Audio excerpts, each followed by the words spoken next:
I'm not a fan of Qatar. I also think that the plane poses significant espionage and surveillance problems. So we'll see how this issue plays out. But I certainly have concerns.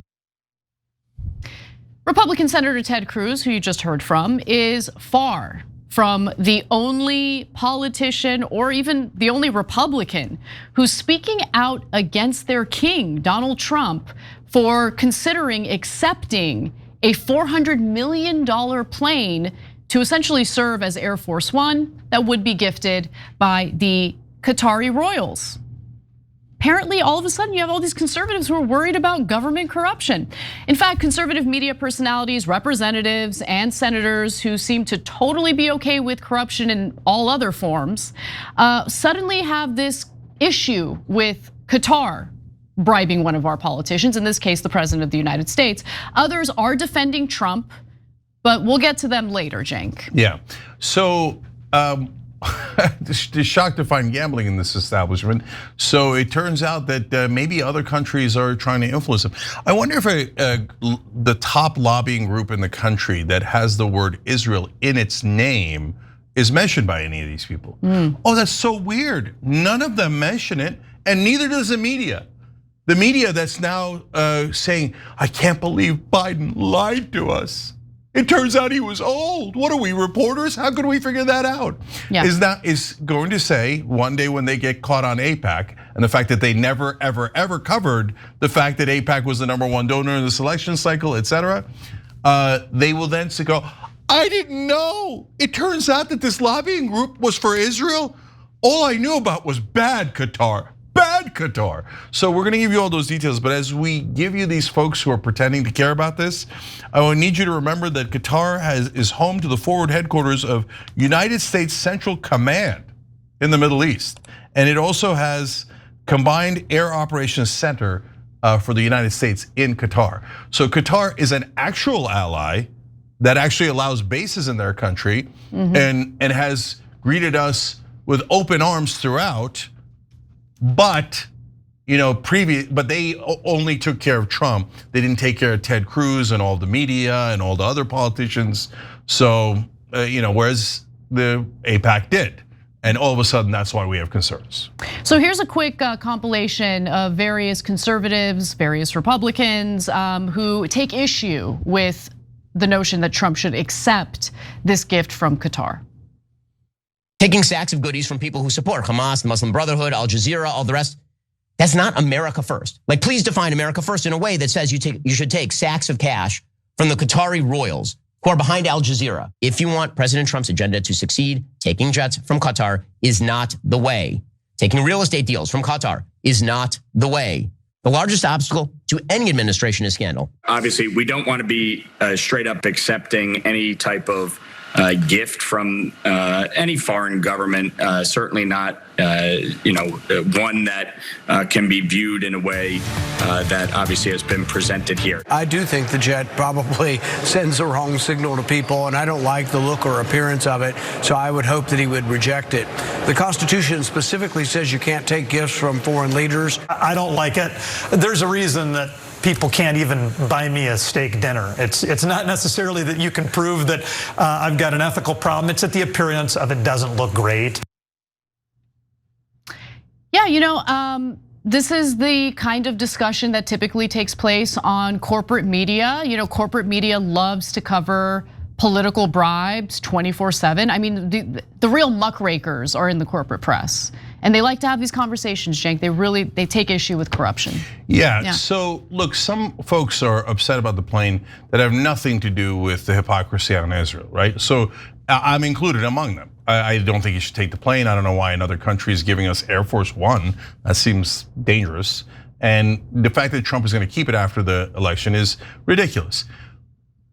So why am I concerned about Ben Shapiro, Mark Levin, and all these other guys who are Israel first? All of a sudden, finding out that there might be corruption in the establishment, because they never said a word about any of the other corruption. They never said a word about all the lobbying, not just from AIPAC, but from big pharma and oil and the bankers and all these. They love that kind of corruption. They never said a word about Trump's meme coin until all of a sudden this plane issue comes up. All of a sudden Ben Shapiro finds out that Donald Trump is doing meme coin. They do complain about Soros. Bribing politicians and all that. But when it comes to Trump, it was like bribe away. And when it comes to all the politicians in our Congress, bribe away, no problem. They love that. So don't tell me that all of a sudden you don't like corruption. No, and so if you don't know the background, Qatar is not, so they are on our side. They're trying to be neutral to the, and if whether you believe them or not is a different question, but Israel perceives them as on the side of the Palestinians.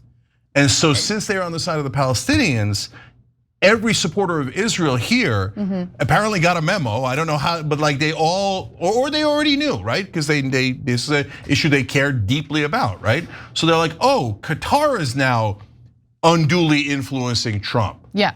Oh, no way, no Arabs allowed. No influence for any Arabs, anyone supporting Palestinians.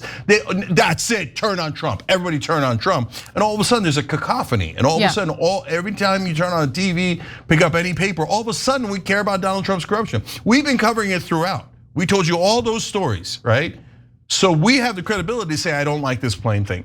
For all these Johnny-come-latelys that for the first time, when Israel's interests are touched, catch feelings over corruption, don't believe the hype. They don't mean a thing. Qatar is definitely on the Palestinian side. You had Hamas leadership living in Qatar. Qatar was harboring them. I'm not saying that as if like, oh, we should be enemies with Qatar. No, I actually love the fact that there's a country in the Middle East that looks out for Palestinians to some extent. Yeah, and not harboring Hamas, but specifically that they actually give a damn about what's happening to Palestinian civilians. 100%, and to that point, what I was gonna say is that, remember Netanyahu funneled money to Hamas through Qatar. Exactly. So like all of a sudden you found out that Qatar is housing the Hamas guys? No, you knew that all along, and you were pretty happy with that all along. And oh right, you had the memo saying that October 7th was gonna happen, and you didn't do anything. And then, oh, look at that, I had to destroy all of Gaza and try to occupy it. So there no clean hands on Qatar at all when it comes to Netanyahu and the current Israeli government. So let's talk a little bit about Caitlin Collins's exchange with Representative Rich McCormick. She was asking him whether or not he is comfortable with Trump accepting this $400 million gift. He deflected quite a bit and wanted to talk about Israel instead. Let's watch. This came up for a vote in Congress. Would you say yes to it? I don't think it's going to come down to a voting. It's not either. It's either going to be legal or illegal. I don't think Congress, by the Constitution, is in charge of a budget, not in which gifts the president can accept. I think that's a lawyer. I'm not a lawyer. I'm a doctor. I'm in Congress. We're not going to vote on this. They'll come up whether it's acceptable or not. That's going to remain to be seen. What I'm really worried about is the peace process. What's going on in Israel? Why it happened? How do we mitigate that from happening again? But Congressman, actually, if you read the emoluments clause, it says no person holding any office shall, without the consent of Congress, except of any present of any kind, whatever, from any king, prince, or foreign state. You're the reporter. Could you tell me if every gift we ever received from the Middle East have been voted on?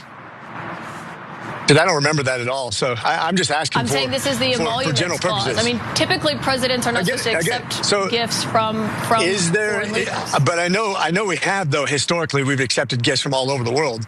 The question is there a monetary value on that? I don't know. I'm not a lawyer. He's correct. There have been other gifts given by foreign governments to, our politicians. In some cases, our politicians have been prosecuted for accepting those obvious bribes. Bob Menendez, a former Democratic senator, comes to mind, right? He's faced some consequences for that. But let's go to one more representative. This is Ryan Zinke, who tried to defend Trump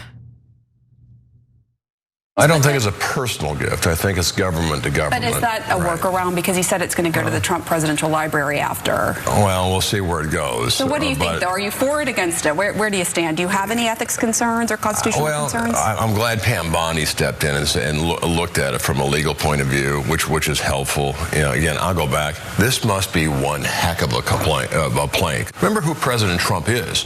He's a billionaire businessman from New York. He doesn't sleep in a sleep bag overnight. Understand, what he does, but even if it's a really nice plane and a heck of a plane, that doesn't take away the other ethics and But I can see the point too. That is it a good look? Is it a good look to have a Qatari aircraft that now is the president? Does it provide a leverage over the Qataris? I don't think so with this president. That was hilarious. That was hilarious. Listen. What's good for the goose is good for the gander. And so if we're that Pandora's box, Cenk, has already been opened, okay? And I just find it so disgusting that the worry, the concern about a foreign government diluting the influence of Israel is what it took for various people to come out and criticize foreign corruption. Yeah, so preach it. I'm gonna go off on that in a second too. First, one of our members on TYT.com, David Vissi, said if Israel gave Trump $400 million plane, it would be anti-Semitic to question. 100%. Of course it would. You know that would be the argument. Of course. Yes. Right. And so, and for the politicians and for the media, so here's how it works. If any other country gives the president a huge plane that doesn't harm Israel's interests, it would be, oh, okay, it's another story. We'll run it for a little while and then you'll never hear about it again. I mean, how do I know? Because to me, one of the most egregious cases was that guy who was being investigated by the SEC and gave Trump $75 million into his media company, his fake media company. And so it's a digital media, they can't track it. And so the 75 million goes straight into Trump's pocket, right? It doesn't get any worse than that. That's a $75 million bribe to get out of a fraud case, right? And it barely made a peep in the national media. They don't care about corruption. They love corruption. How many foreign leaders and foreign politicians have bought the membership to Mar-a-Lago? Yeah, and by the way, the guy I'm talking about is Chinese. Yeah, how many of them have bought Trump's meme coin in order to, exert their influence over our government, exert their influence over Donald Trump? Look, and it's not just about Trump, guys. Like, it's not just, I wanna make that clear. This isn't just about the president of the United States accepting foreign bribes. This has been a big problem across the board in our government. And there hasn't been this fury over it until now. And that's why I'm frustrated. By the way, the American people, they're consistent on the matter of government corruption. Because even before this story, polling showed that doing something about corruption happened to be one of the top concerns for American voters. Democrat, Republican, it doesn't matter. And so in regard to this specific issue, YouGov conducted a poll to see where the hearts and minds of Americans are. Should Trump accept this $400 million bribe? And 30% say that it's acceptable for him to do so. But 47% say no, unacceptable, whereas 23% don't really know how they feel about it yet. Not sure. Because and why is it 47%? First of all, it should be 100%. He should not take the plane, right? But the reason why there's a significant majority or plurality that is saying don't take the plane is because lots of different media are attacking at the same time. You got mainstream media attacking, you got portions of right-wing media attacking, Fox News, other politicians, etc. So then it seems like everybody's unanimous, don't take the plane. And they create this amazing echo chamber. So back to the point about the hypocrisy. So guys, when the corruption was helping Israel, no one talked about the corruption. Now that the corruption for the first time might be slightly against Israel's interest, they're like, corruption! No, mainstream media, you guys suck. You suck, you have no credibility at all to talk about anything. You can't notice all of these lobbies buying all of our politicians? Okay, put aside foreign governments for a second. We can't negotiate drug prices at Medicare. It's the most anti-free market thing there is. It's a direct attack on capitalism, right? It drives up drug prices. It's one of the top issues for Americans. Big Pharma has obviously purchased all of our politicians through campaign contributions, through junkets, through a million other ways, through the revolving door. And mainstream media is like, what's corruption? I don't see it. I bet they did it because they had a real debate.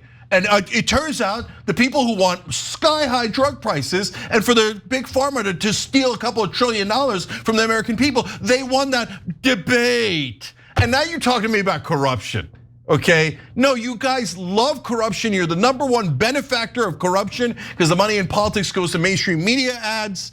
So when you all of a sudden, when Israel's interests are touched, you find corruption and then you're outraged by it. I don't believe you're outraged. I don't believe it at all. So, okay, let's all pretend, and you know what's gonna happen? If they get him to give the plane back or whatever, good, fine, keep it saved for the 8th time, I don't want it, right? But they'll go right back to ignoring corruption and no one will notice a thing from here on out. As long as you don't touch Israel, the corruption's 100% fine. And in fact, it's celebrated when it comes to Israel. Yes, our special ally with the most moral army. And then Netanyahu comes and everybody gives standing ovation in Congress. And don't tell me they're not dogs of Big Pharma and AIPAC and every lobby that purchases every one of our politicians. So congratulations, you found one case of corruption. You guys are amazing reporters, amazing. Jesus Christ, man, do your goddamn job. Every time you ring the bell below, an angel gets his wings. Totally not true, but it does keep you updated on our live shows.